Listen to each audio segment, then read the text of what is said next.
Well, I tell you, it's time for Coast to Coast Raider Nation.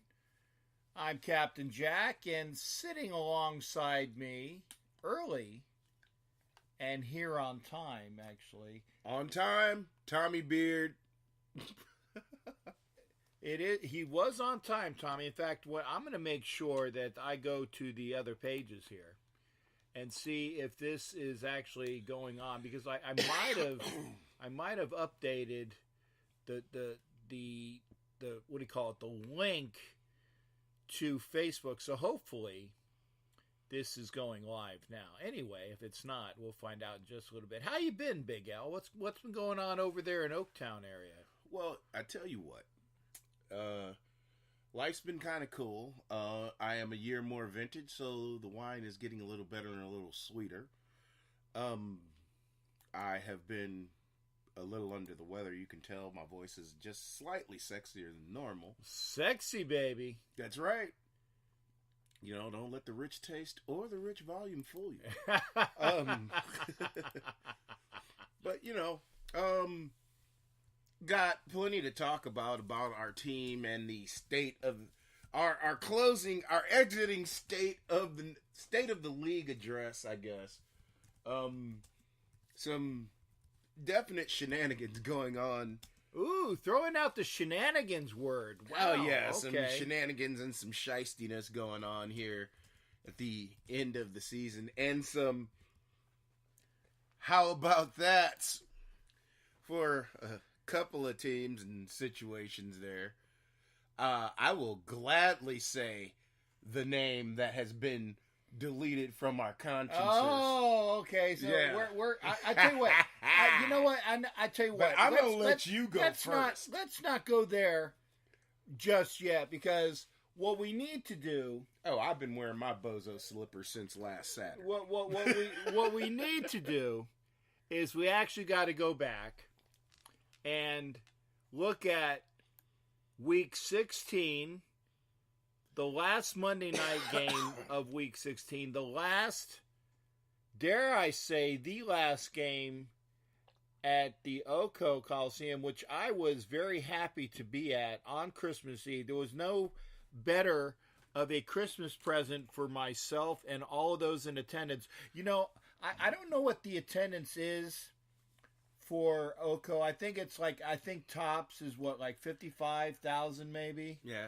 And I'm still, I don't care what the name says on the little ad board. That's the Oakland Alameda County Coliseum. I got you.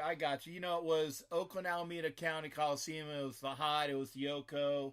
It was, you know, it's a great place. It's a dump. It's our dump. But it's no longer our being the inclusive of the Raiders. You know, like I said, getting back to point, 55,000 people that are there on a normal day for a game. But I'll tell you, in years to come, they're going to be about 500,000 that said that they were there. Yeah.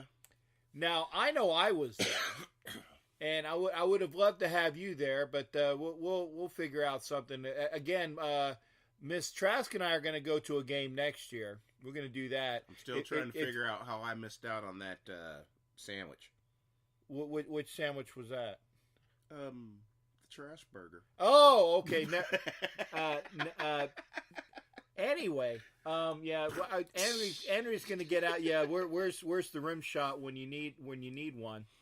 But yeah, we'll be taking care of that next year as well.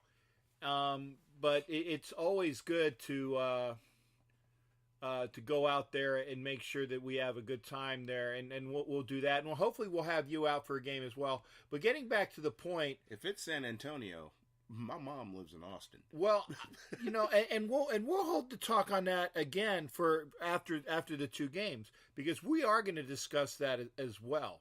Okay. As to where ultimately we being the royal we are going to go for the 2019 season.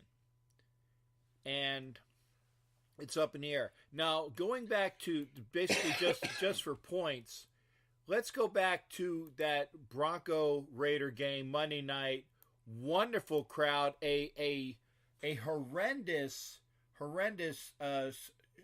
showers for most of the day, and that's why I got in early. A lot of times I would be out in the parking lot and hanging out with a lot of the folks out there.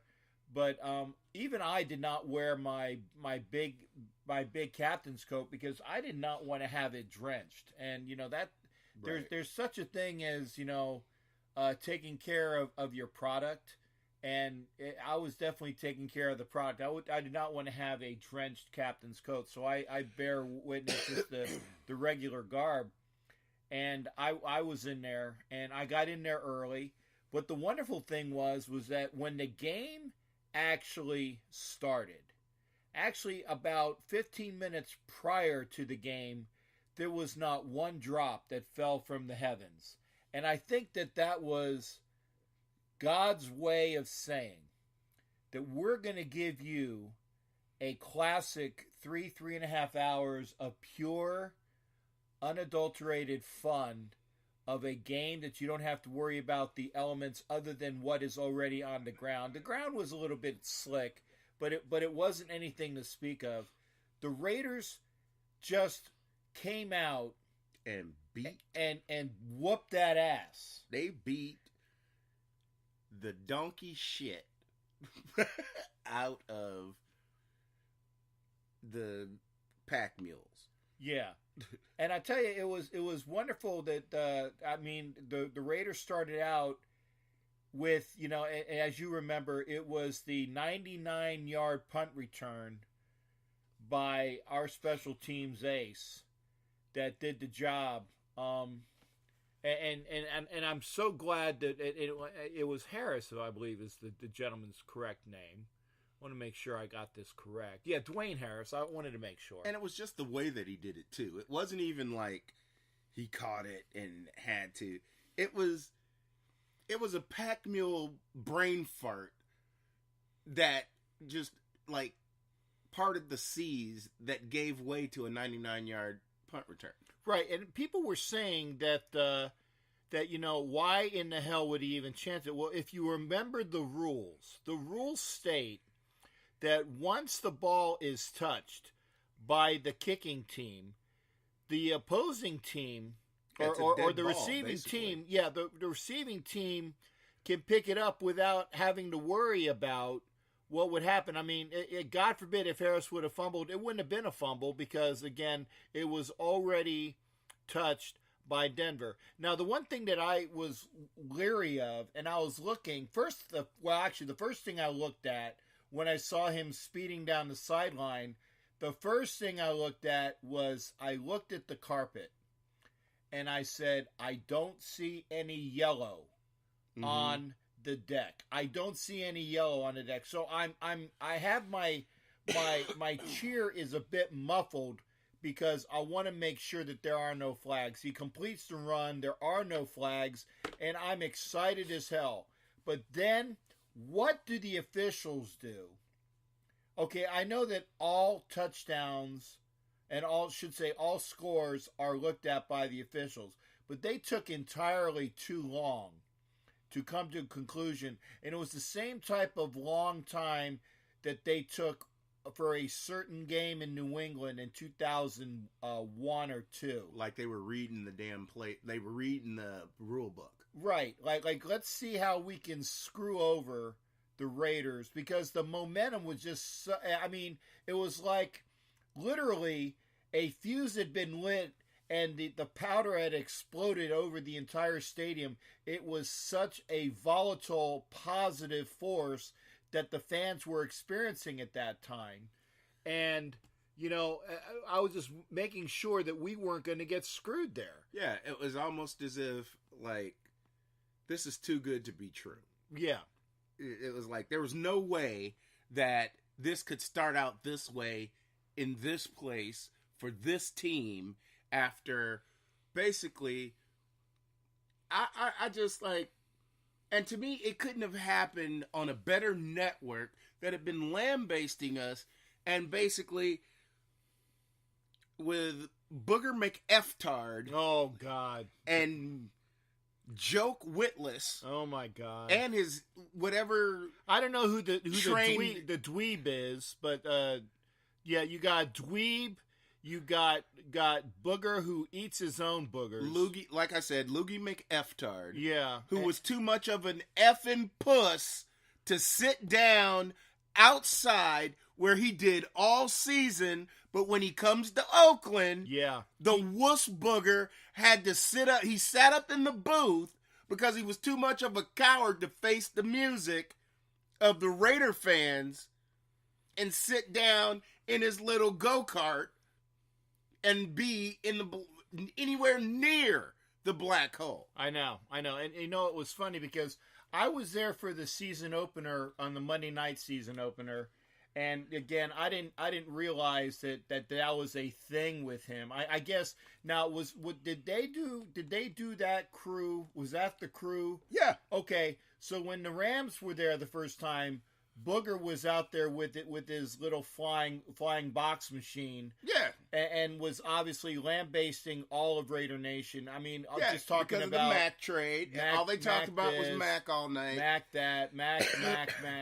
Okay, And I'm surprised you weren't blinded by all the glare coming off of Aaron Donald's ball sacks every time he bent over, because they were in Booger McFarland's mouth every time he came off the field. Yeah, well, I try not to get into like viewing a fellatio on national TV. Well, it wasn't fellatio because he was just he didn't have the whole thing in there. He was just in there gargling nuts. Okay, so he was ball gurgling. Yeah, Got it.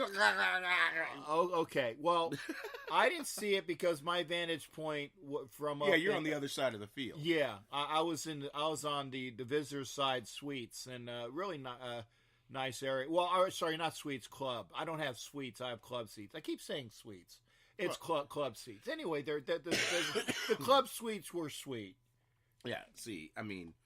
But anyway, going back to the Denver game, we get a touchdown. We get another touchdown on a long drive, and then at the very end of the second quarter, we even tack on 3, and it's 17-0 going into halftime. And I'm so ecstatic that we are just whooping that ass. And I go and I say, you know what? Since this is the last game, or nay, say that should be the last game, but most likely the last game at Oakland Alameda County Coliseum, I go down from the club seats.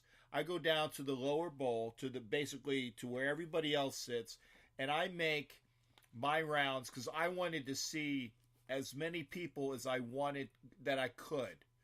Okay, and we'll see. And I saw a bunch of folks and got a chance to to give the hugs and pictures and all of that stuff. It was wonderful, and it was a blessing that I got a chance to do that. I actually missed all of the third quarter, so basically when the Donkeys scored in the third quarter, and I got back up in time to see them score in the fourth quarter when they had actually were trying to make a game of it, but the Raiders put them away with 2 interceptions at the very end to make sure that they were going to do no calling and that we were going to win that game. Just seeing everybody there taking it in, excuse me, and again, what will be the last game at Oakland Alameda County Coliseum, just watching and reveling in it and knowing that we had won, we had vanquished, we'd finally gotten a needed win within the division, and of course it's to the hated Donkeys. What will be the last game, and then I'm watching as the police officers take the field to make sure that there is not a lot of your word for the night, shenanigans. No shenanigans. No shenanigans would take place. And so I saw like 1 or 2 or 3 people actually rush onto the field, and the thought occurs to me is like, this is Christmas Eve, okay?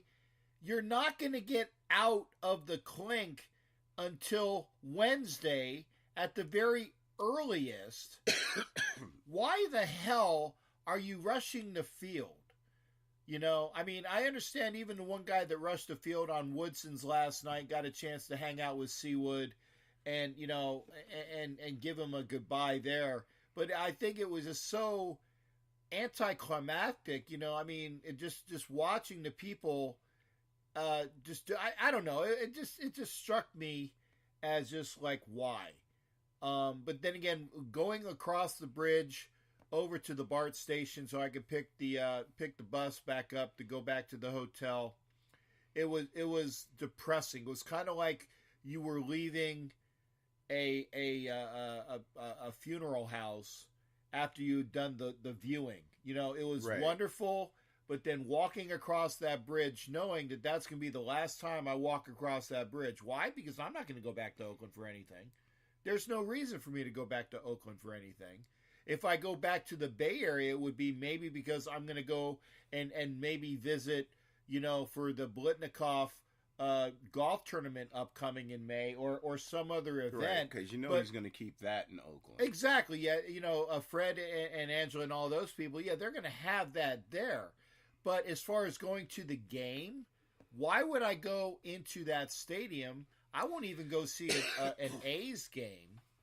No. Why? I mean, I went to one A's game the Sunday before the Monday night opener, and by the way, they finally sent me my damn bobbleheads that they were supposed to give me that time, which was nice. That they finally got. I got my bobbleheads from that September day, just in the mail the other day. No, I would like to seriously thank the Oakland folks for doing that because I got the what do you call it, like the rain check items. And they finally sent me the bobbleheads, which was really cool. You've got to be crapping me. No, I'm a whole freaking football season to send you the bobbleheads. Yeah, they sent me the bobblehead from the September game, the very first September game at the beginning of the season. I just got them in the mail this week. So how many was that? 4 months? Oh yeah. Well, you know they did have other things like killing rats that were in the soda machines and all that other shit. Which is why I told people just don't get anything while you're there. Yeah, I mean, don't get any drinks. Well, get beer because I mean the alcohol would cure the no. Well, no, because the alcohol's coming in taps. It's not. Oh, okay. Yeah. That's already coming in sealed up. Yeah, but the thing is, though, it's going through another apparatus, which could be infested with mice. Rats and mice could have been playing on fecal it. I mean, no, Yeah. I don't. I've honestly, the only thing that everything I ever had was bottled water, and I'm glad that I didn't have nothing that I can remember other than bottled water. If it wasn't given to you up in a suite, don't do it. Yeah. Well, the funny thing is they found that the rat crap was up in the press box suite. Yeah. Well, I mean, those were the people that were and Killian, and you know, I'm sure that Ann Killian, being such a great fan of the Raiders family, of course, I think she was probably earmarked to see all that. Her or Tim Kawakami or that big fat guy whose name escapes me, Ray Rado. I'm sure they were, you know, earmarked to get, you know, probably. I'm sure they got a couple of rat turds in their. I'm sure they do, and a bunch of spit too. But anyway, so the Raiders win, and a great Monday night game. And so I'm telling people that other than the real letdown of going to Cincinnati, I said, you know what, the Raiders are going to finish the season 6-10. They're going to finish at 6-10 because I saw that great game against the Steelers and say, you know what, we're going to go out to Cincinnati. We're going to beat Cincinnati. We're going to beat Denver, and we're going to beat Kansas City. Well, okay, yeah, I was wrong with Cincinnati. But I said, you know what, okay, I'm going to revise it. It's not going to be 6-10. It's going to be 5-11 because we're going to go out after we whoop that donkey butt. We're going to go to Kansas City, and we're going to beat our hated rivals, the Chiefs.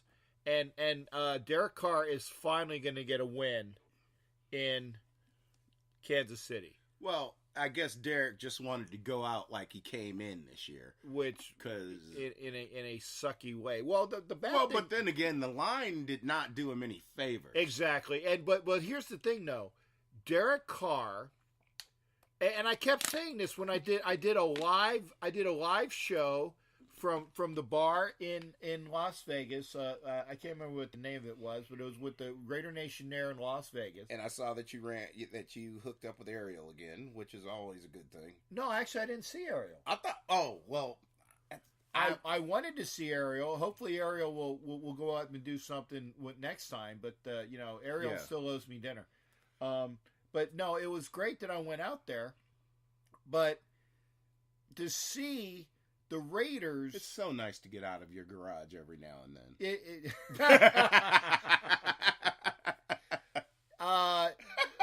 It is better to be proactive than reactive. I will say that. Yeah. Anyway. To go, we go with. I heard you. We go out to Kansas City, and and here's the thing: the Raiders had control at times of that game. I mean, there were 2 interceptions that Whitehead dropped, which could have changed the game around. In fact, after the first drop, about 1 or 2 plays later was the long bomb to Tyreek Hill, where the Chiefs are now up 7-0. So you get an interception. They're not on the field for that bomb. And then the pick 6 happened shortly thereafter. So after the Raiders were driving down to get the probable tying touchdown on what was a really good drive by the Raider offense, then Carr throws a pick 6, which he hadn't thrown an interception. I think it was 322 straight passes. Basically since Amari Cooper left. Yeah. Who? The guy that's going to be the reason why the Cowboys lose this week. Okay, well, there you go. I'll say names now. Oh, I got you. I don't have a problem saying names now. The season's over, because 89 who and 50 who? Yeah, 50 didn't get no damn sacks and has as many wins in the postseason as he did when he was a Raider. Khalil Mack. True. Or as I like to say, Khalil Paycheck. Khalil Paycheck, okay. And again, we will get to that. So again, the Raiders were I mean, I was going to see it was going to be 7-7. Carr throws the pick to friggin' Daniel Sorensen for 54 yards. I'm like, what are you thinking? So at the end, it's again, the Raiders start coming back. They have another.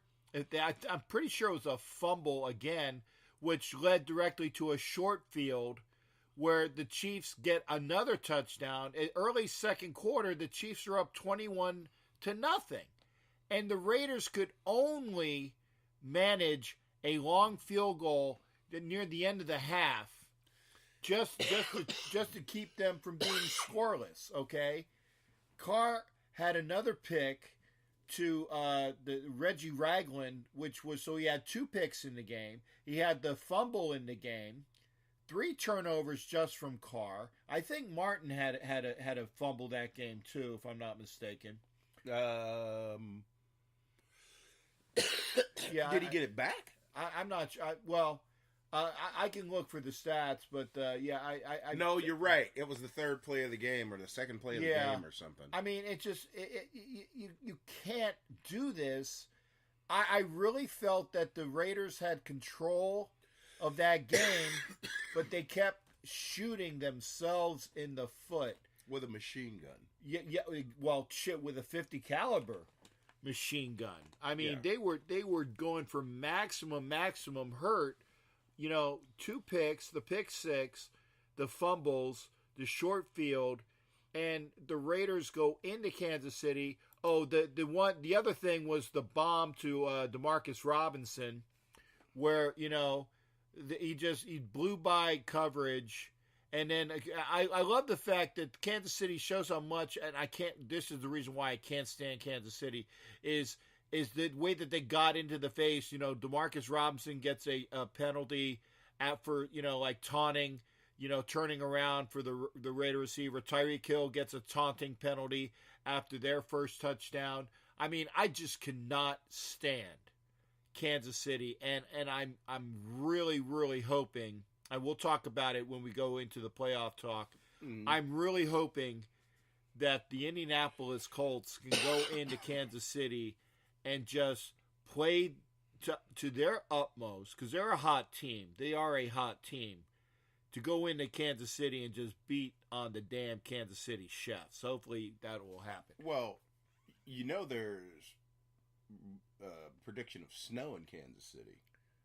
Okay, well that doesn't help Indianapolis, which is a indoor. Oh no, that helps Indy. Okay, I want to. Why? Because it slows down Kansas City? No, because Kansas City has the 27th or 28th run defense in the league, and Indy can run the ball. Okay. Oh, okay. I'll see that. I'll see that. So they can run the ball all day. If it was bone dry, if it was perfect conditions, Kansas City can't stop the run. Hell, they couldn't stop us. We don't have an O-line. Indy has 2 Pro Bowlers on their line. So now, I'm trying to think. So with the snow, it takes away Kansas City's air threat for the most part. It greatly limits all that speed because they can't cut. True. Okay, I was trying to figure out what was the, and it eliminates a lot of Mahomes's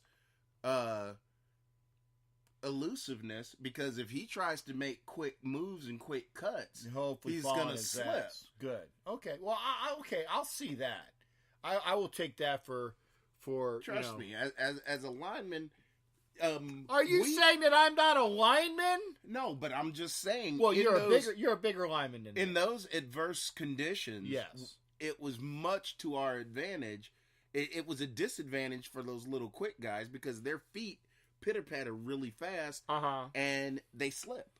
If you noticed, what game was that this past weekend? Well, in Chicago. Yeah. If you notice, Cohen was slipping everywhere.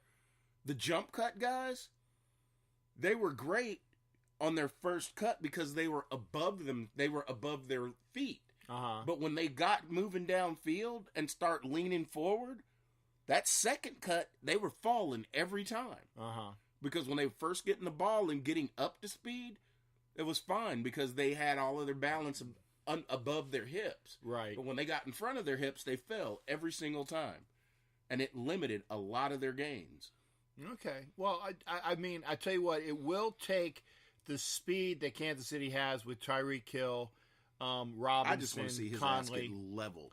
Well, just once. I think that's going to happen, and I think it's going to happen because I think the one linebacker that Indianapolis has, which didn't make the Pro Bowl, and I have no reason. It's unfathomable why the guy who was leading the AFC in tackles. He led the NFL, not just the AFC. Okay, he led the NFL in tackles and didn't make the Pro Bowl. Didn't make the Pro Bowl. Well, I tell you what, he doesn't have a chip on his shoulder. He has about 2 packs of Doritos on his shoulders as to why he's going to come out there and hopefully make a big thunderous boom out in Kansas City. I think... But they also protect Tyreek. They don't send him on crossing patterns. Well, you know what? Occasionally, you're going to go onto a crossing pattern that you don't realize is a crossing pattern because just because he doesn't go on a crossing pattern doesn't mean that a linebacker or a safety won't go on a crossing pattern. With Mahomes scrambling around, you will run to help your quarterback, and somebody will lay low. For instance, just like in the Super Bowl. Well, yeah, I was gonna say, there was that one play. It was in the college game, and I can't remember which. Oh yeah, I know what it was. It was the LSU quarterback got laid out by the UCF guy after the pick six. I think that hopefully something similar will happen in the game. I tell you what, there's nobody that I want to see laid out more than. Well, actually, I take it back. There is somebody I want to see. The tight end who I can't stand. Who, Kelsey? Travis Kelce. I want to see him laid out more than Hill, but Hill is a close second. Well, I want to see Hill laid out like he hit his pregnant girlfriend. That Ray, hey, faux show. Yeah. Getting back to... Hey, Matt's watching, listening to us. Hey, Matt, and glad to have you here. That's true, Matt. That second interception was Cook's fault. What on the well, no, that was the pick six. That was the first interception. That's right, the first one. Yeah. Cook didn't. He pulled a Crabtree. Yeah, but I tell you, it's true. Cook was not paying attention. Carr threw. I'll give that one on Cook, but by the same token, Carr should have definitely kind of might have looked to make sure that the damn dude was paying attention too. I think it was. I want to say it was about 65% Cook's fault, 65 and 35% Carr's fault. But because Carr was bailing out. Yeah. So I mean, which the he thing went is, back to a lot in that game. He seemed to. It was like he regressed. All of the things that he had done correctly and well in the good games that he had been having the last quarter of the season, it's like he just regressed. He had the 2 interceptions. He had the fumbles. He had the guys just running into his own sacks. Yeah, he started. He was laying down like he had a posturpedic back there before anybody got close to him. Yeah, I mean it was just, and again, I'm going to ask you, L. Is Derek Carr the quarterback for the Raiders in 2020? I'm not saying 2019, but is Derek Carr the quarterback for the Raiders in 2020? I'm not sure. I don't think so. It's going to be to me. It's going to be predicated a lot on what the hell goes on, in the off season, because the fact that we signed a floater on Peterman is very disturbing to me. Yeah. Because it's like, there's no way in hell you could possibly be serious in thinking that you can rehab something that disgustingly, just tragically, just broken. Well, if you can, then I will lay down and worship at the foot of Gruden. Okay, I will say one name, and you're going to say, why am I using this reference? I'm going to say one name about a quarterback that was through, finished, washed up. I'm going to throw my Cosell in there. You're through, you're finished, you're washed up. A gentleman by the name of Jim Plunkett. I knew you were going to go there. Yep, well, but it's obvious. But see, Plunkett, pedigree. Oh, I got you. He was a Heisman Trophy winner. Yeah, that went to an absolute suck shit team. Okay, the Patriots. For all of you out there that are supposed fans of, well, we don't talk to New England fans. Well, I do. My one buddy that's a Navy doc that actually he's been calling in the last couple times on. But that's the show. The fun thing. You want to ask supposed Patriot fans? Ask them who their one number one overall first pick quarterback ever was. Yeah. Well, the number one was Jim Plunkett. Right, and just ask them who their only first round draft pick, number one overall quarterback. Draft number pick one was. Overall, because they did have a number one in Tony Eason, but he wasn't number one overall. Right.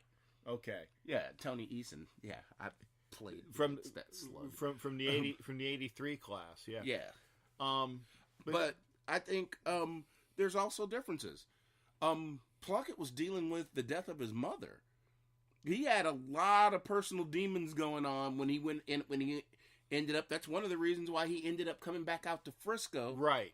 Because to be close to his family. That's right. And then once everything was done, Frisco, we got him. Once he was released, we picked him up. That didn't have shit to do with coaching. That had shit to do with drive, determination, and everything else. And he should be in the damn hall. He should be in the hall. I look at it like this. If these supposed experts can even part their lips and have the gall to mention Eli Manning. Oh, my God. If you can remotely open your mouth and say Eli Manning, then Jim Plunkett should have been in there 10 years ago. Oh yeah, I got you. That's disgusting. And I think that maybe, and it's gonna be tight for since we're on the subject and it's close with Tom Flores finally making the 15 again. Dusty. Dusty. Buffalo's a demon. Okay. Anyway, nice one, Dusty. With Tom Flores finally making the 15, I think that hopefully he will finally get in there into the Hall of Fame. But I tell you what, that with Don Coryell still being out there, although I think Flores deserves it more than Coryell, but everybody's that's a non-Raider fan is going to say, but Don Coryell is the father of the modern long strike offense, Air Coryell. Okay. It's okay. Al Davis is the father of the forward pass. I got you, but he was under Sid Gilman. So Al Davis took Sid Gilman's teachings, which was throwing it to Bambi Allworth and throwing the long bomb. You know, Gilman taught Al Davis. And I agree with you, Matt. Next year we'll tell if Carr goes to Las Vegas. Period. Yeah. We'll see. Buffalo's. And I also agree with you. 95% of all Pats fans. I'll give 95. 2000, the bandwagon was rolling. I'd say pre-95, that bandwagon had cobwebs on it and one wheel. Yeah, no, and that one wheel had a flat tire and broken sprockets. Yeah. But there's the biggest difference between Coryell and Flores is hardware. Yeah, I was going to say 2 Super Bowl. Actually, Flores, other than Mike Ditka, I believe is the only player to win a Super Bowl while as a player, an assistant coach, and as a head coach. So I think that Flores with Mike Ditka is the only person that has that hat trick as a NFL party. So we'll see on that though. But we're kind of getting off. So I mean, the Kansas City game was bad.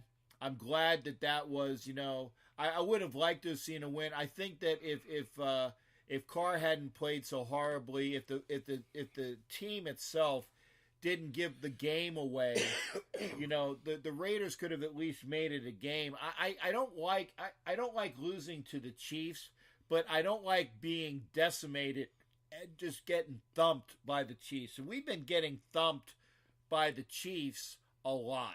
Yeah, but we were beating them like they stole something for years. Yeah, but no, we still have a losing record against Kansas City, though. Shh. I'm giving you the facts, shipmate. I know. I'm giving you the facts. We still have a losing record against Kansas City. We have a losing record against the Titties, because I'll call them since they went from Houston. Now we have a winning record against Houston, but we have a losing record against the Titties, otherwise known as the Titans. That's okay. We have a winning record against the Broncos. The Pack Mules. We have a winning record against the Sparklers. Yeah, the Garglers. Yeah. But I'm just saying. And however, even hail to the Garglers.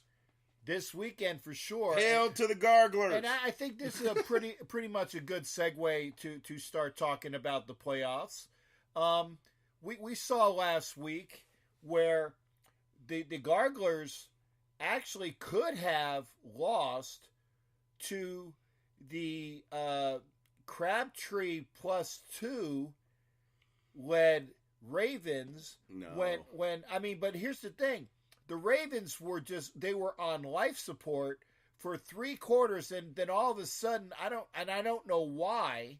If you have a fourth quarter, San Diego /LA / whatever city we're going to tell you you're from this week, if you have a fourth quarter against Tom Brady and the 11 Zebras that are going to give him the game, you can't win a game like that. Okay? You can't win a game like that. And the Ravens almost came back and won that game. But see, I don't think I think basically the way that it won't be that way this week because you were playing against the gimmick offense. So the greatest thing that could have possibly happened was that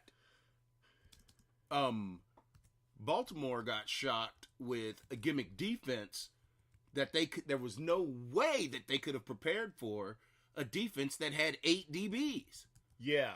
So their running game was null and completely void, and everything got put on the shoulders of a quarterback that they were protecting by having him throw, 8 passes a game? Uh-huh.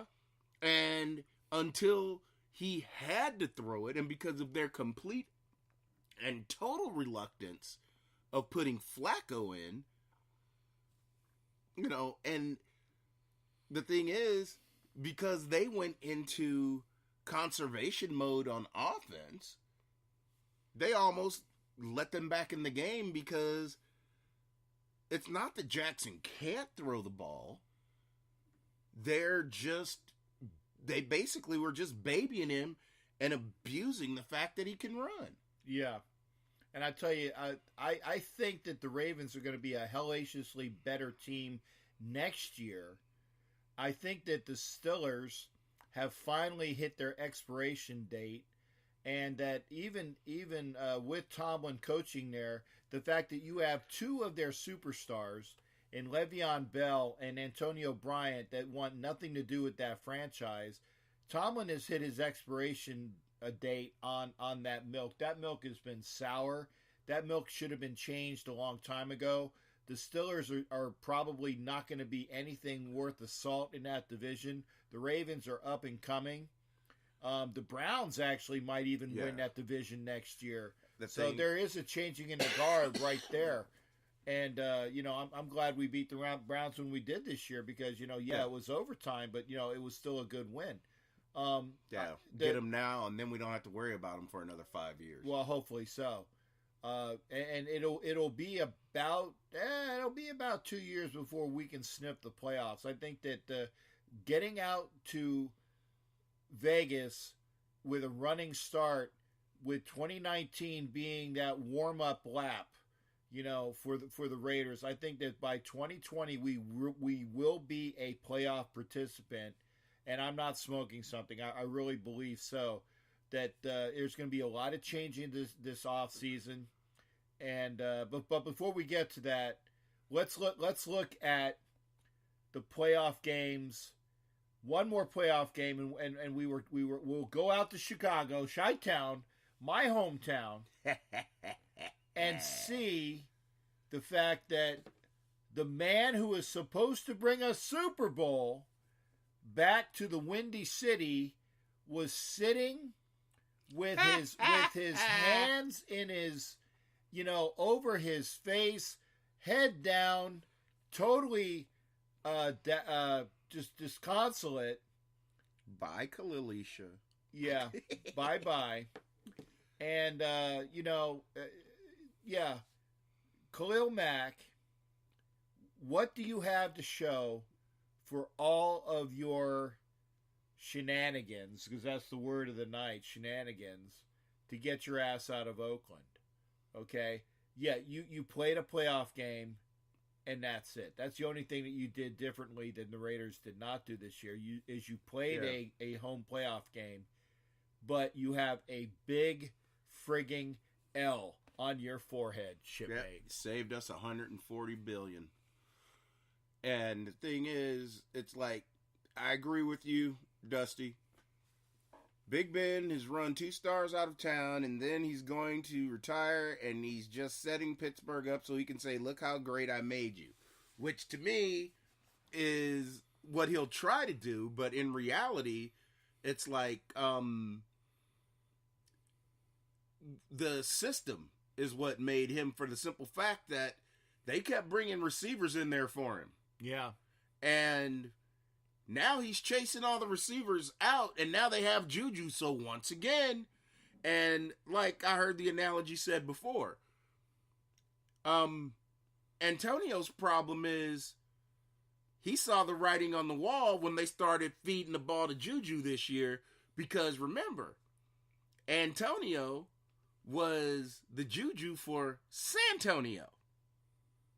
Yeah, he usurped Santonio Holmes. And Santonio was the SERP for Plaxico. Yeah, and there's been a revolving door of receivers, and once you're used up, or once you like fall on your sword, when you fall out of favor with Ben, and good. And by the way, you can go back one beyond that to a certain Korean African American gentleman that was in front of Plexico. So you went from Hines Ward to Plexico Burris to Santonio Holmes to Antonio Brown to Juju Smith-Schuster. I think I got that on good analogy. But what you have to remember was, though, Hines was never the number one. Hines was always the slot or the two. Yeah, but he always had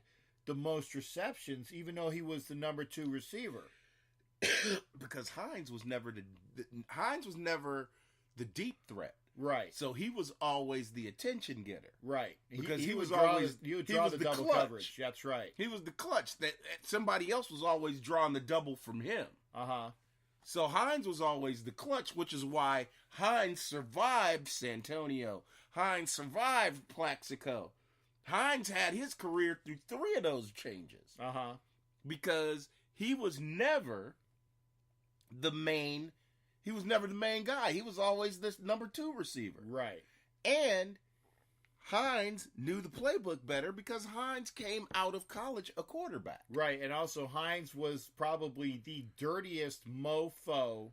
Oh yeah. That would get push-offs and gut punches, and anytime that you could play a dirty play, Hines Ward is your man.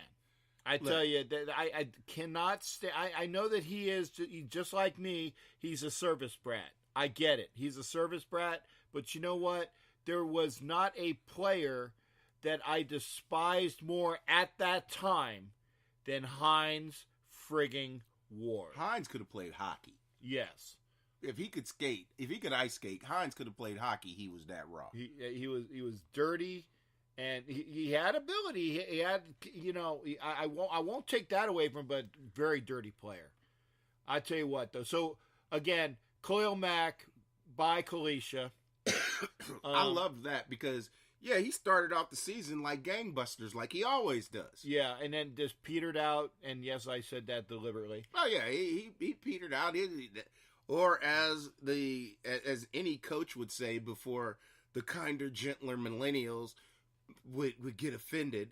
And then as the season wore on, he was running around laying his dick in the dirt, and he was a complete non-factor in the playoff game, which resulted because that vaunted defense didn't touch Nick Foles once. And I tell you what, the Chicago defense is going to get worse next year. Why? Because Vic Fangio is gone, and he is now in Denver, which is actually bad for us because Vic Fangio is an excellent coordinator. I'm hoping that he has the same issues where a very good coordinator is a shitty head coach, and that maybe he can't use all of those things that he did in Chicago with the Denver defense, which actually still has some good players going for it. Von Miller, Chubb, Wolf, Ray. So we'll see if that translates into more wins for the Donkeys. We'll see. However, he's also going into a situation where he has a very disgruntled superstar. Von Miller is not happy for the brunt of all the crap that's gone on in Denver for the last 2 years being put on his shoulders. Uh-huh. Well, it's not his fault that they don't have a quarterback. Yeah, but behind closed doors, the pressure's been put on him, and this is how it came out in the public. Uh-huh. his mama started tweeting Oh, no. which means No. Vaughn has been complaining To Mama. to Mama, Uh-huh. and Mama done had enough. Yeah. Well, see, But the thing is, Mama went straight after Elway. Well, Which means Vaughn been talking about Elway. Right. Well, Dusty says Elway may trade Vaughn. Now, where are you now getting that from? now Dusty? that Dusty is something where I'm like, get them assholes a pick. Yeah. Let's make a deal and get Vaughn. Let Khalil go wherever the hell he want. I'll take Vaughn because Vaughn will play, and it ain't about money for him. It's about bringing home that ring. Okay. Well, okay. Khalil's Dusty, a bitch. Vaughn's a baller. Okay. Well, don't say that because I want to wear my Khalil jersey as soon as he retires. Because Well, that's fine. Then it'll be throwback Raider. Anyway, but I want to see that report, Dusty, which said Elway may trade Von Miller. I want to see the report. Dude, that's been scuttlebutt for about a week and a half. Give me the source. Give me the source on that. I'll have to go back. It's on a podcast. One of the Okay, yeah, Dusty says was a report right around New Year's. Okay, thanks, Dusty. We'll check that out because between you and Big L, we'll get it done. Thanks for writing. We've been listening to the same stuff, Dusty. Okay, well, remember, I can't listen as much. I know because you've been I've been busy. Yeah, I've been busy. You've been out of your garage, so you've been out of your garage, out of the basement. I've been out of the basement, the garage, and I've actually smelled. Smelled the. You've been on the front lines and across the lines. You haven't been hiding in your basement or supposedly behind enemy lines. Yeah. Yeah, you haven't been playing with a PlayStation. Anyway, but by the way, and I can't wait to after this broadcast, I'm going to show you the capabilities of the room, the studio. Oh, I came by this way. I saw. You saw. Yeah. Well, folks, the studio is going to be done, and I can't wait. I think we should have cameras in the corners. Well, we're gonna have cameras, and we're gonna have a better production when Captain Jack does his eventual. Now I'm going to be doing. I think we should put a poll in there too. Have some dancers. Well, any Raiderettes are invited. There will be a poll over in the studio room. For the right price, I'll get on the poll. No, I'm going to pay you. I'm going to pay you not to be on the poll. I will pay you a king's ransom not to be on the poll. But what if my Huckleberry decides she needs to, Anyway, let's go to those playoff games this week, and there, Big L. We got the Garglers going to New England in what will probably be a snowstorm. Also in New England, you were talking earlier about there being a snowstorm out in Kansas City. What about the Garglers going out to New England for what would be a probable snowstorm in New England? Now, remember, Brady's going to get every call in the book. Yeah. And see, this is my thing.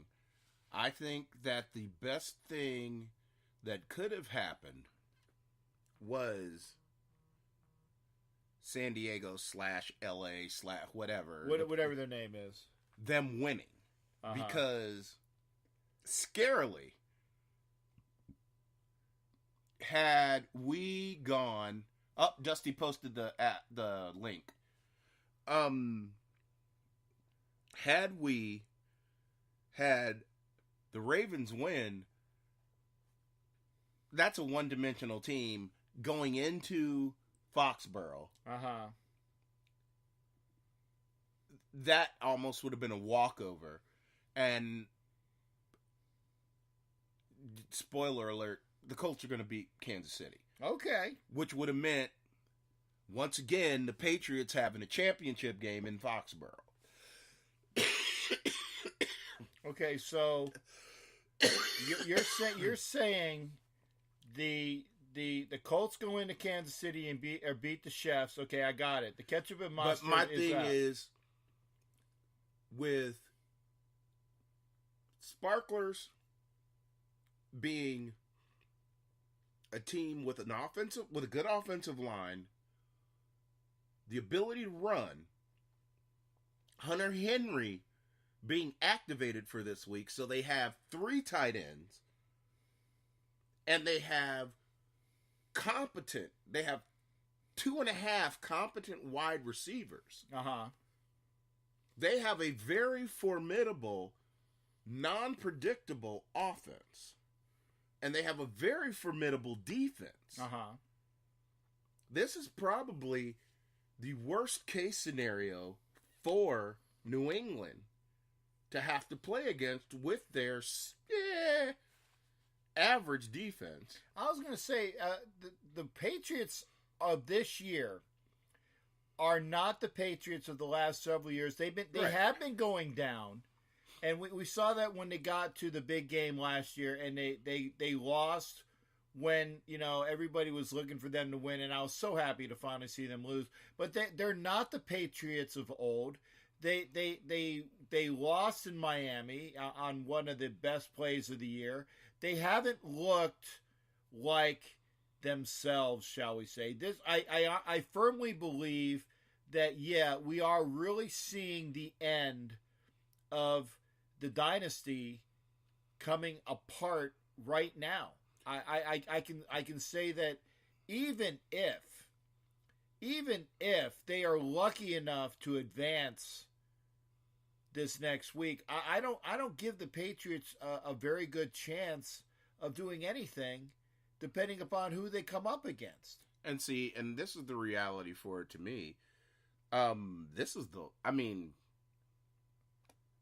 actually think that we're going to have a San Diego Indianapolis AFC Championship game. I agree, which means the AFC Championship game is going to be played in a soccer stadium that holds 5 people. Yeah, and the Indianapolis fans are probably going to be at least 60%, if not more, of the 5 people. Yeah. So let me see, 3 of the 5 people out in Los Angeles are going to be Colt Indianapolis fans. Well, because, let's face it. The Sparklers are, especially now that they're not in San Diego, they're the 5th most popular professional football team in the state of California. Well, shit, they're the 5th most popular team in LA, football-wise, because remember, you got the Raiders. You got the USC. Then you got UCLA. Then you have the Rams. And then you got the Chargers. Yeah. But this was almost in stereo, too. We had the order at the same. Yeah. There is absolutely no argument that before pro football went, even when it did, until last year, it was the Raiders and then the Trojans. Yeah. Period. Hell, actually, the Rams were fighting for UCLA. Exactly. and the funny thing is that depending upon the year, there have been years where USC has eclipsed the Raiders, but not by much. It's always been... That was only during the Pete Carroll years. Okay. During the Carroll years when they were winning titles. Okay, the Raiders have run football in Los Angeles since the early 80s. They've run California since their inception, pretty much. Okay. And I tell you what, with the Garglers possibly hosting an AFC Championship game with, the Colts, and to me, I always find a team, I said, what is the least objectionable team? And I said this on my my webcast last night. There's always a least objectionable team.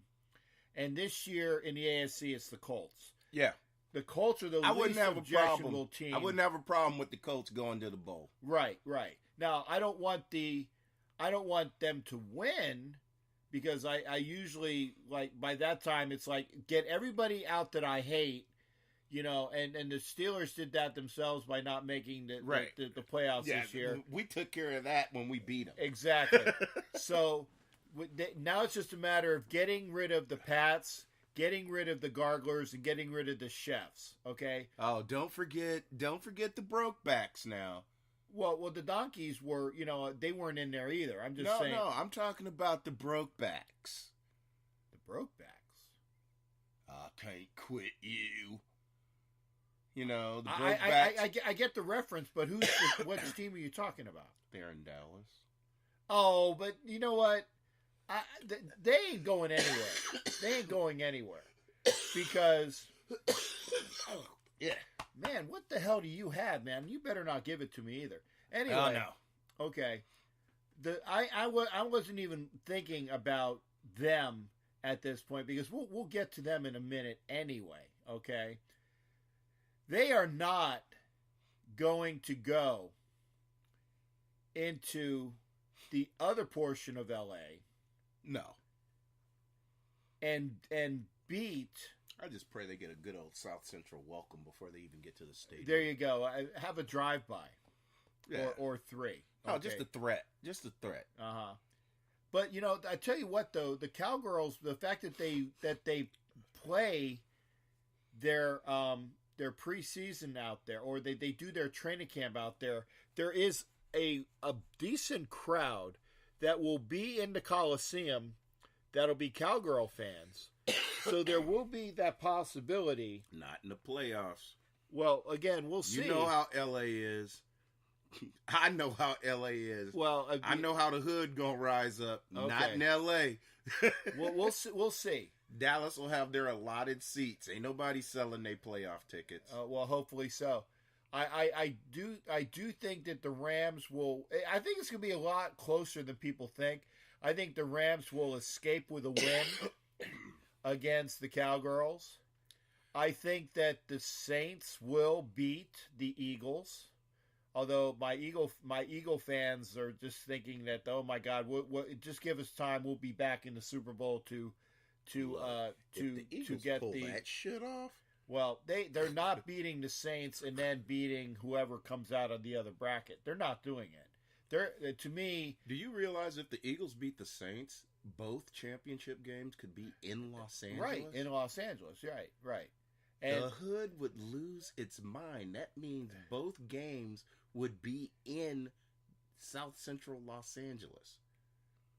Well, there ain't enough cops in the greater Los Angeles area dude, to protect visiting teams. There ain't enough cops in Southern California all the way up to Bakersfield and beyond that would be able. Do you understand? One of the stadiums is in Carson, right, and the other one is on the edge of Watts and fucking Compton. Straight out of Compton, baby. But I tell you, I don't think it's going to go that far. I think that, like I said, that's like a jacker's paradise. There ain't enough bricks to put cars on in South Central. Anyway, y'all just got to know LA to understand what kind of accoutrement. Yes, what kind of vortex would happen in the universe if you had that many strangers in that part of the city at one time. we're good on stereo tonight. Yeah, because we know what we're talking about. That's right, and we know each other well enough to know. I mean, dude, I'm not gonna be able to call nobody for about 5 hours because everybody's phone gonna be out. Look, where were you? I was out getting it's some. It's like, hey man, what's popping? Look here, I'm gonna have to hit you back. I'm busy. Yeah, I'm busy. Look here, I'm checking a couple of traps, Pippin. I'm gonna have to hit you back. I'm taking care of business. Yep. So. You're calling it. Give me the winners this weekend, there, Al. Street's gonna be hotter than the LA riots. Okay. So I got the Saints over the Eagles. I'm with you on that one. I got the Rams over the Cowgirls. Right on. Okay. I got, like we said before, I have the Garglers over the Cheatriots. I have that one. It can't be close. It has to be by 7 or more. If it's close, you know the black and white are gonna pull it out for the Cheatriots. Yeah. If that's 7 or less, yeah. I was about to say San Diego. If it's 7 or less, the Sparklers are gonna get fizzled out. Okay. And in an upset special, I think that the Colts will be able to go into Kansas City. There's going to be horseshoes all up in that ass. That's right. I think that one has the potential to be just kind of like the grind game, out. The game the other night, where a decimation by Clemson over Bama. I don't think it'll be that bad, but I think it's just going to be one of those grind out, just, like one of those, sit your ass down when I'm talking to you. Like one of those 24 to 10 kind of situations. Uh-huh.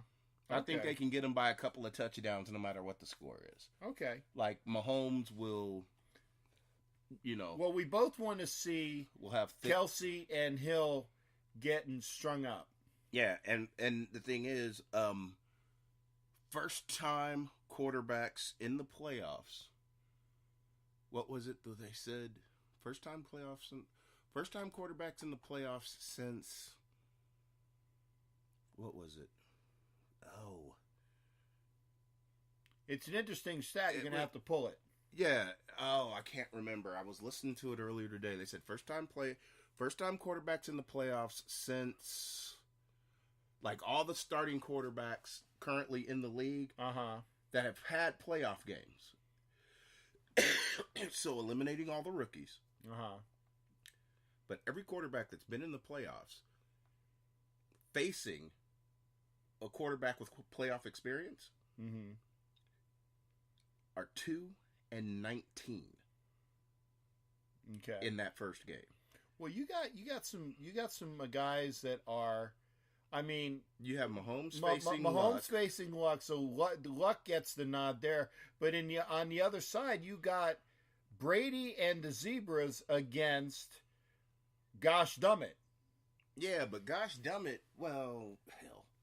But now Gosh Dummit has a running game. Yeah. And good receivers. Yeah. And 2 good tight ends. Yeah.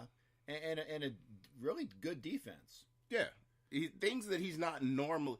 So you're not constantly having to depend on him. Yeah. I think it now. I said Matt said it's going to be too cold for the Garglers.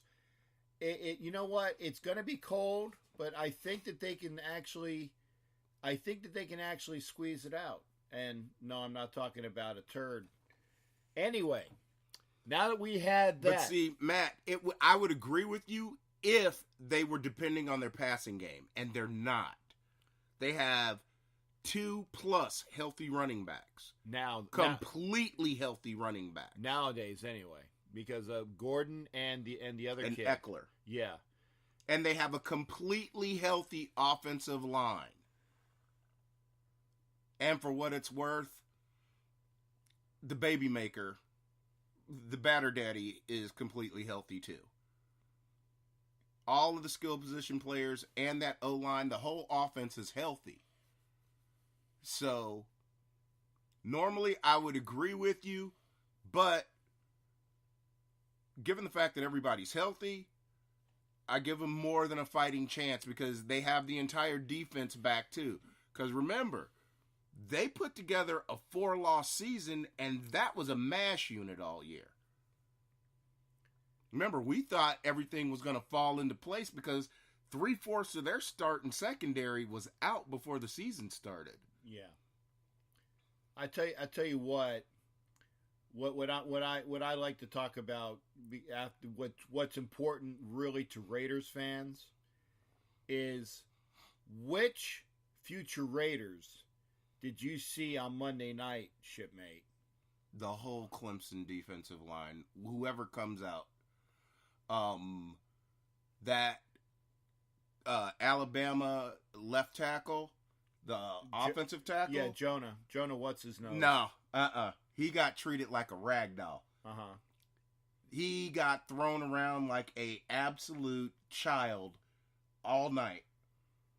There were a couple of plays where Farrell threw him with one arm, and it was a flat-out one-on-one. He beat him like a drum all night.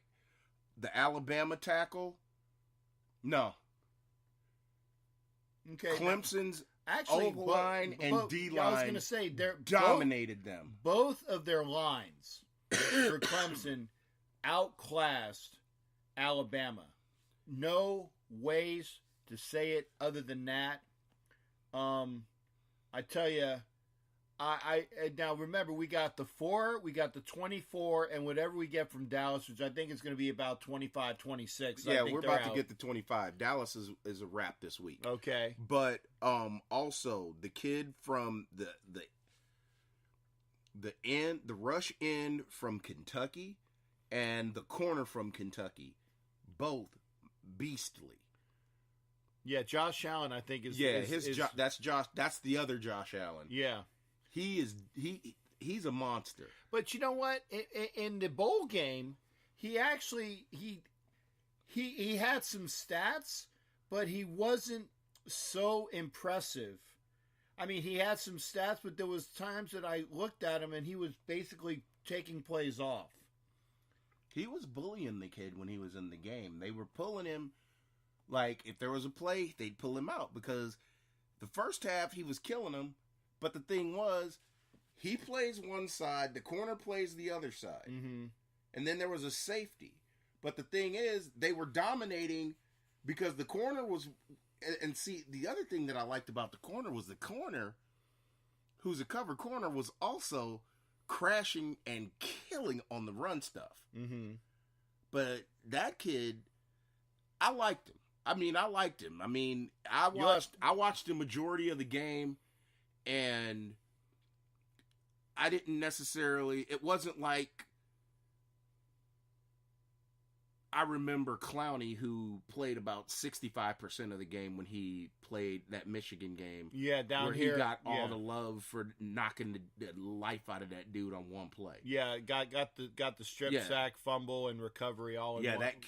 The Josh Allen was balling. Pretty much his motor was pretty high. Okay, now so now stop there for a second. Okay, at number 4. Okay, and I'm taking Bosa off the board. Yeah, I don't want him anyway. He's already proven to be injury prone I do not want Nick Bosa. Okay, no. And people know why. And if I have to say it again, it's because I think that he is blown up more than he is worth. I think he's kind of like the Tony Mandrich of this generation. Well, I look at it like this: he has more street cred because of his name than because of his ability. Yeah, and he actually is a better player in college, statistically, than what Joey was. Yeah, but the fact of the matter is, also he's been injured more in college than his brother was, and the thing is, and his brother has been a paper mache doll in the NFL. And it's like, okay, that's the one thing that y'all hold consistent. I don't want to take a risk on fragile people. I don't want him at all. I do not want Nick Bosa. Want him gone before we even have to deal with that. Right. I don't want Bosa. And like I said, let's say that somebody in 1, 2, or 3 is going to take Nick Bosa. Hopefully, I would love Farrell, Mullins, Josh Allen. What we need a rush in to go with Key. We do. And if we don't do that, we need a backer. We need a rush in or a hybrid. Because, or you know what? Or that tackle from Clemson. I know we have tackle on lock. You can't have too many defensive tackles. Mm-hmm. No, I think you're talking about Wilkins. Yeah. Yeah, Wilkins played a hell of a game. That kid was a beast. Yeah, and he came back for another year in order to number get 42. That. Yeah, Wilkins. He was blowing up double teams. Well, he was definitely playing so high out of it. Now, I'm not saying he was high, but he was playing so high out of his mind because he saw that he knew this is my last game. This is what I came back for. This is what it's all about. So you have Wilkins at tackle. You have Lawrence, who might drop because of his, PED related stuff. And I've been told that the way that they were talking to him, that the PEDs are, it's like he's really of a mind that he really didn't take them, or he's really innocent. I didn't see the interview, but I'm just saying what I heard. I tell you, with Lawrence, being a possibility for a drop, I wouldn't mind getting Wilkins. I would love to get Farrell. I would like to get Farrell, Wilkins, Lawrence. Give me 3 of the Clemson boys or Josh Allen at linebacker. Well, And I tell you what, like Dusty says, Deontay Thompson looked awful. He looked awful. yeah, he got beat like a drum too. Yeah, And he wasn't tackling too well. right. I And- mean, and look, everybody there was wasn't saying that anybody on that Bama D that did themselves any good. Well, Quentin Williams had a decent game. He didn't have a fantastic game, but he had a decent game. He was like the only Bama player that actually showed up. The linebackers that people were talking about were non-existent, and they got beat. Deontay Thompson got beat a lot. Quentin Williams had a decent game for Alabama. I will give him that. And I was going to say, anybody else that I was like Focused very on? highly interested, ATN, he's a true sophomore. He can't come out. Right. That's a running back where I'd be like, ooh, the receivers, the quarterback, they both true freshmen. They got 2 years in the holster. Clemson's gonna be a beast for the next 2 years. Yeah. Now I tell you what, the one running back from Alabama, not the kid out of Antioch, but the other Harris, he looked good. He looked good, He looked and good. Holyfield's son's coming out. From Georgia, right? Right. Yeah. Holyfield. Yeah, that's what I don't even know why that even popped into my head. But Holyfield's son's coming out. And he's a backer, and he's actually, No, he's a running back. he's a running back. Yeah, they moved him to running back. Well, I thought he played linebacker last year. Did he move him? No, he's a running back. Okay. But anybody on that Clemson defense, it was like, if they come in, they at least come get a workout. Yeah. They get looked at. Like I said, I would not mind Farrell, Wilkins, Lawrence, 3/4 of that line. I would definitely like. And and Dusty, I agree with you. I agree completely. Amari Cooper is a prime example of that. Well, okay, but I will say this: the kid that plays for the Falcons, Jones, Julio Jones. yeah, Julio Jones is he's the exception. At Henry is another one. Yeah, But Henry had to play behind Mark Ingram when he was there, and those ones that fight and I agree, Dusty. Julio's the only one that has gotten better in the NFL. Henry, the running back for the Titans, Henry is getting better. he's now. getting better, but Yeah. it took him 2 years. Yeah. Mark Ingram. Actually, Mark Ingram wouldn't be a bad pickup for the Raiders. I But think see, that he's Mark a free Ingram, agent. the first 2 years he was down there, his ass was lollygagging until Kamara got there. And you notice, once Kamara got there, Yeah. Ingram's ass lost about 25 pounds and started balling. Yeah. Well, the other thing is that Kamara's a UT guy as well, and he was just showing. Say, I tell you what, I'll take my UT ass and then outdo your Bama ass. And Ingram also got popped for PEDs and missed those 4 games. Yeah, Which was like, oh, I'm tradable. you are. Well, I tell you what, there, L. It's always a pleasure to hang out with you. Yes, and this is a lovely thing. I hate that the season went by so well. I am. Regardless, I mean, we stripped everything down to the bare bones, which is what we needed to do.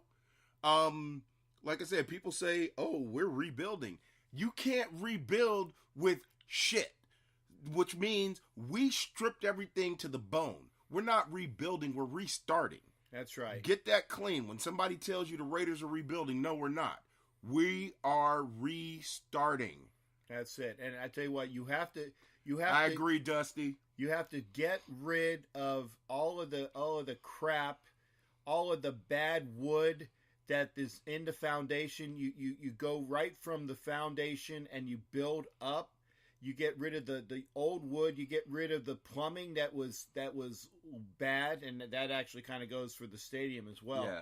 You get rid of the bad plumbing, the bad wood, all of the stuff that you need to get rid of. You strip it out. You get rid of it, and you get the blocks of the foundation, and you start getting the support areas to that. Figure 2020, I swear, with one more good draft with in 2019. some key free agent acquisitions with And- the team getting better. 2020 with the draft, and then the final free agent kicks for their show out in Vegas. I think that the Raiders will be a playoff caliber team by the time that they hit Vegas. I have a question. Okay. One last question. One last Do question. you think that we're going to retain Melvin, who is the last free agent from last offseason? No. I don't either. Because I think that this season's free agent will be vastly different. The heavy lean on aging veterans is over. It's going to, well, I mean, Gruden liked Worley. He picked up Worley. He's a younger Yeah. guy with ability. Melvin And he was balled on, his ass off. right, and Melvin was on his own program. Basically said, "I don't care what the defensive coordinator says. I'm going to play my game." And Melvin played a good game when it was needed against the Donkeys, when both Conley and Worley were out. Okay, but that was the what do you call it? Amen. If you don't buy in, we don't need you. That's right. And I tell you what, I think Melvin is gone, I think he's gone too. and I think we're going to get another solid Young- defensive back. Young player that has shown that he has potential, which is what Worley was. That's right, and I think that we got a good stud in Worley. I think we still need another corner, but I think we need two. Well, I'm talking about Conley and Worley right now could be the bookends. We still need a nickel and a dime. Yeah. So we're going to pick them up either through free agency. I think one through free agency and one through the draft within the next 2 years. Hopefully, Yeah. we can get them this year. If we can get somebody, it really depends on free agency, because if we can fill and see, I would much rather get our linebacking help in free agency Mm-hmm. than to run, unless we can, because are there really any top flight linebackers coming in the draft that we see? Well, you mean basically like we're talking about Josh Allen, but he's a rush end. Yeah, he's going to get converted. Right, and Polite out of Florida is also a linebacker that's a rush end. Yeah, those are guys that are going to get their hands in the dirt. Right, and I don't really know of any big what is the bruising type of linebackers. You know, I think that most of the guys that we call linebackers are the rush ends, and I don't know of anybody right off the top of my head. There's some good guys that are available. I just don't know who they are because they don't get all the accolades Right. that you get in college. You So get they will be it's the Power 5 guys. right. They will be scouted by people who know. And oh my God, we got a guy by the name of Mayock who is the general manager that is going to be a boon. And look up boon, guys. It actually means good things. He's going to be a boon to John Gruden, where John Gruden will bounce ideas off of Mike Mayock, the guy that used to be the GM of the Colts, has come on board. So that's going to be a guy that's going to help us sign the contracts. Because And I don't want him anywhere near, because he's also the guy that traded for Trent Richardson. So I don't even want to go there. And see, and the other thing is too, is like people are like, Cooper Kupp came out of nowhere. No, he didn't. No, I watch 1AA football from the West Coast because that's where I'm from. yeah. And I actually know where Eastern Washington University is. Mm-hmm. But Well, that's the red turf. yeah. Yeah. I watched that 1AA title game between Eastern and Was that North Dakota State? North Dakota, not Mhm. just No, North Dakota State. UND. Boise? No, Not Boise. the Bison. Yeah, the Bison's North Dakota State. Yeah. And there's ballers out there. Yeah, there is. So, and there are ballers at that whole level, because you realize the most valuable player, or their Heisman winner and their defensive players of the year and all of those guys, they weren't on the field. Yeah. There are quality players at that level. Mm-hmm. So there's a good chance that we don't know who our, the back end of our picks are. Well, I tell you what, we got about 5 minutes left. And with that 5 minutes, I want to go here. Where are we playing next year, El? Well, it says that we've looked into San Diego. We've looked into, and the San Diego mayor has adamantly stated that we are not going to San Diego. Okay, so I'm just saying. Now you can tell when a politician is lying because his lips are moving. That's still a possibility. So yeah, I agree, and I'm like, so San Diego's on the table. San Antonio. I think San Antonio is probably the least of where we will go. I think that we have a better chance of playing somewhere in Arizona, whether it's Glendale or the Glendale or Arizona State. Well, no, not Arizona State. UA. Okay. The other area out in Arizona. In Tempe. In Tempe. I think that was a possibility as well. The people are saying Fresno. No, I think that we would go. I think actually we would go to AT&T Park before we'd go to Fresno. But see, was that you, Dusty, or was that Matt Marinovich that said AT&T has been renamed Oracle Park? I don't know. I would probably. No, it did get renamed. It's Oracle now. No, okay. Well, then it would be just playing right at the Oracle. Yeah, we'll see. Yep, in San Francisco. Yep, Matt was talking about it. So that wouldn't be that. I mean, that would keep them up there. And to be honest with you, San Franciscans would like it because they're pissed off that they have to drive all the way out in the middle of nowhere to watch the Niners play. Yeah. But there are a lot, but there are San Franciscans that are they're Niner fans, yeah, so they're pissed. They show up to Oracle or AT&T just to boo us. Exactly. Exactly.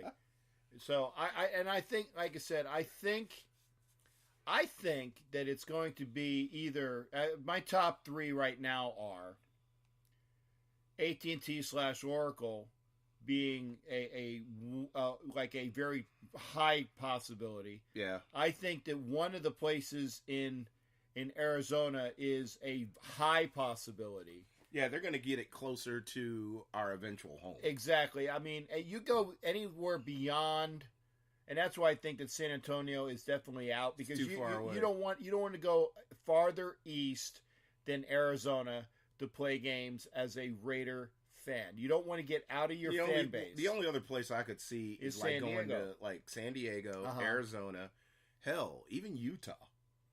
Yeah, Utah is about as far east as I would go, and they were because talking Utah about, is on the border of Nevada. Yeah, but they were also saying that they were looking at, and I can't remember the gentleman that was talking to me, that Salt Lake City was looked at as a possibility as well. I don't know where, and I'm going back to, and I gave the thing. Here we go. You play a game in London, you play a game in Mexico City, you play 2 games in Arizona, you play 2 games in San Diego, and you play 2 games at the Rose Bowl. Okay? Get the hell out of the Bay Area. Make a clean break. Yeah, make a clean break with the Bay Area. Get the folks used to the fact that you're going to have to travel. I know that there are people that have actually unfriended me on Facebook because they think I'm anti-Bay Area. I'm not anti-Bay Area. I'm looking at what is going on. And the Raiders need to make the break like yesterday. The reality of it is cut the cord. Exactly. If you're not going to be there, then don't be there. Exactly. If you're going to play in AT&T for one more year, then make the announcement and get the ball rolling. But quit holding everybody else hostage. People have to make travel plans. Exactly. I need to figure out where the hell I'm going next year, and I'm already behind the 8 ball. Because I look at it like this. Utah would be a freaking nightmare. Can you imagine Utah trying to accommodate a bunch of people that want to party and pregame and drink, and they have restrictions on alcohol? Yeah. Yeah, that wouldn't be a good look. And you guys that are bitching about tailgating in Vegas, you haven't even begun to figure out what sort of good times you're not having in Utah. But I digress. Well, and that's the thing. You're complaining about tailgating in Vegas. Vegas is that trust me, you don't have nothing to worry about.